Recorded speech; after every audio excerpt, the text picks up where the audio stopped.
year, or in that old tumble-down nest? I'll just fly away and forget it." So he flew away, but he couldn't forget it. He kept thinking of it all day, and when he went to sleep that night, he made up his mind to have another look at that old nest. End of chapter 1. Chapter 2. Blacky Makes Sure. "As true as ever I've cawed a caw, that was a new-laid egg I saw."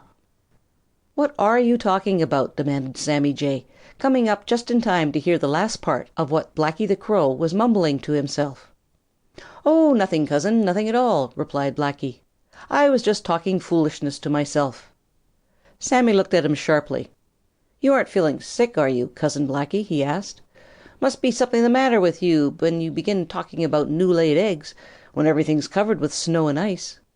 Foolishness is no name for it. Who ever heard of such a thing as a new-laid egg this time of year?" "Nobody, I guess," replied Blacky. "I told you I was just talking foolishness.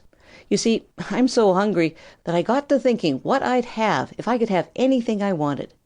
That made me think of eggs, and I tried to think just how I would feel if I should suddenly see a great big egg right in front of me. I guess I must have said something about it." "I guess you must have. It isn't egg time yet, and it won't be for a long time. Take my advice and just forget about impossible things. I'm going over to Farmer Brown's corn crib. Corn may not be as good as eggs, but it is very good and very filling. Better come along," said Sammy. "Not this morning, thank you. Some other time, perhaps," replied Blacky. He watched Sammy disappear through the trees.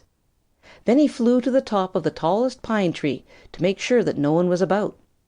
When he was quite sure that no one was watching him, he spread his wings and headed for the most lonesome corner of the Green Forest. "I'm foolish. I know I'm foolish," he muttered. "But I've just got to have another look in that old nest of Redtail the Hawk. I just can't get it out of my head that that was an egg, a great big white egg that I saw there yesterday. It won't do any harm to have another look anyway." Straight toward the tree in which was the great tumble-down nest of Redtail the Hawk he flew, and as he drew near he flew high, for Blacky is too shrewd and smart to take any chances.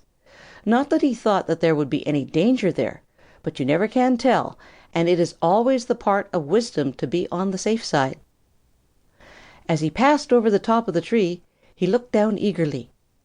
Just imagine how he felt when instead of one he saw two white things in the old nest, two white things that looked for all the world like eggs. The day before there had been but one, now there were two. That settled it in Blacky's mind. They were eggs. They couldn't be anything else. Blacky kept right on flying. Somehow he didn't dare stop just then. He was too much excited by what he had discovered to think clearly. He had got to have time to get his wits together. Whoever had laid those eggs was big and strong. He felt sure of that. It must be someone a great deal bigger than himself, and he was of no mind to get into trouble, even for a dinner of fresh eggs. He must first find out whose they were. Then he would know better what to do.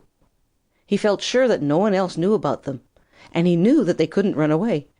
So he kept right on flying until he reached a certain tall pine tree where he could sit and think without being disturbed. "Eggs," he muttered. "Real eggs! Now who under the sun could have moved into Redtail's old house? And what can they mean by laying eggs before Mistress Spring has even sent word that she has started? It's too much for me. It certainly is too much for me." End of chapter 2. Chapter 3. Blacky Finds Out Who Owns the Eggs. Two big white eggs in a tumble-down nest, and snow and ice everywhere. Did ever anybody hear of such a thing? "Wouldn't believe it if I hadn't seen it with my own eyes," muttered Blacky the Crow. "Have to believe them. If I can't believe them, it's of no use trying to believe anything else in this world.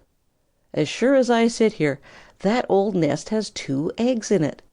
Whoever laid them must be crazy to start housekeeping at this time of year. I must find out whose eggs they are, and then—" Blacky didn't finish, but there was a hungry look in his eyes that would have told anyone who saw it, had there been any to see it, that he had a use for those eggs. But there was none to see it, and he took the greatest care that there should be none to see him when he once again